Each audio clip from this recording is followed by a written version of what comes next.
Hi guys, welcome back.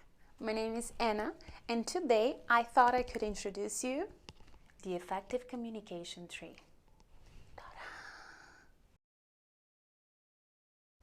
In our last video, I talked about a very common question that I get every now and then from students from all over the world when they speak English as a second language, right? And the question is basically, how can I communicate better in English? So I covered the question through the point of view that we use and that we've been using for like forever, right? So in order for you to communicate better in English, you have to learn the language.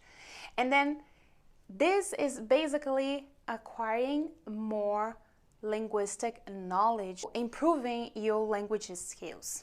So in the video, I went over the whole communication process, which is basically not only speaking the language, right? But also accessing other intelligences in our brain. And in that case, basically would be cultural intelligence skills, social intelligence skills, and emotional intelligence skills. So I know that that's new, and this is a new way of proposing looking at learning second language in a different way, or at least in a more complex way, but it's just because I know that all of you guys who are speaking the language as your second, your third language are able to communicate fully, effectively. And I believe that you will be able to do that once you get those 4 competencies together, right? So I came up with this analogy because I hope it will be clear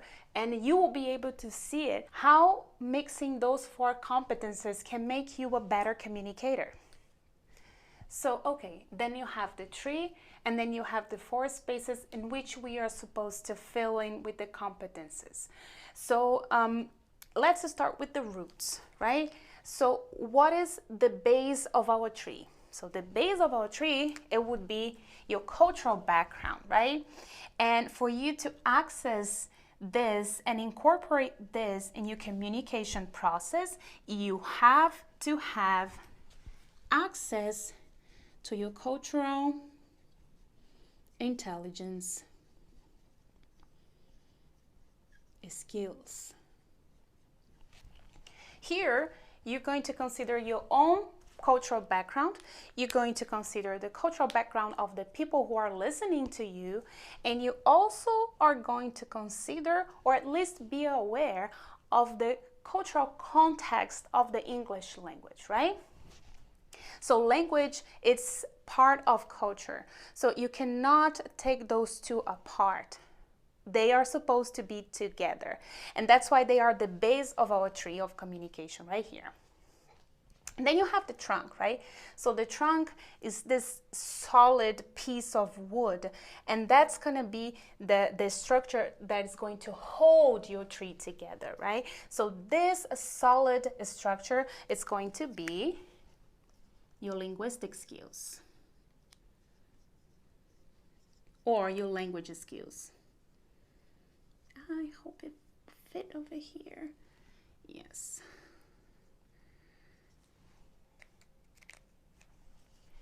Then you have your linguistic skills right here. So here in the trunk, again, right, the structure, the solid structure, it's going to be basically everything you've learned about the language. So here you have your grammar, you have your vocabulary. Here you have your pronunciation, right? You have basically everything that you learn about the language. And then after that, you get to see the branchings coming out, right? So the branches are coming out over here, the branches. So the branches are coming out, and then we're going to call them emotional intelligence skills. So that's the area of your tree in which you have to get a good grip of your emotional state when you're communicating. Also here in this area, it's you managing your emotions and also how your words, how your communication will be held by people, how your communication will be delivered to people, and how your communication will be held by people. And here at the top of our tree, we have a different competence, which is going to be your social intelligence skills. Let me move so you get to see it. So your social intelligence skills will be the bushy part of your tree, right? So the very bushy part of your tree, the colorful part of your tree, right? Because this is where you get to showcase the English you speak. This is actually how you communicate with people, or you communicate what you want to communicate to people, right? So then you get to understand my point of view that only getting a hold on the linguistic skills will not make your communication process effective. It's like you're removing the trunk from this tree, and what do you have, right? You can build stuff with it. You can throw it, on the fire, and then you're gonna have a bonfire on a cold day. Okay, that's good, but we are talking about communication. Communication, it's this big, complex process right here. And then a tree will not exist only with the trunk. Now, when we are talking about this tree, and of course, learning about those competencies over here, we are talking about someone that is just a speaker and is turning into a communicator. And that's different, right? If you're a speaker, you're just going to speak while you're going to talk to people. That's going to be great. But if you are a communicator, your message has meaning, it has value, right? So whenever you are communicating, you are bringing all of this to the table, and then you are delivering a whole complete process. So I hope that this analogy helps you to see how important it is to consider other intelligences when you're speaking English, right?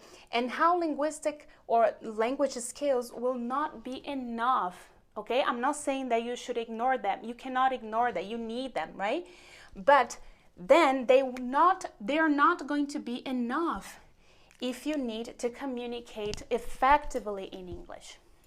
So there you have it.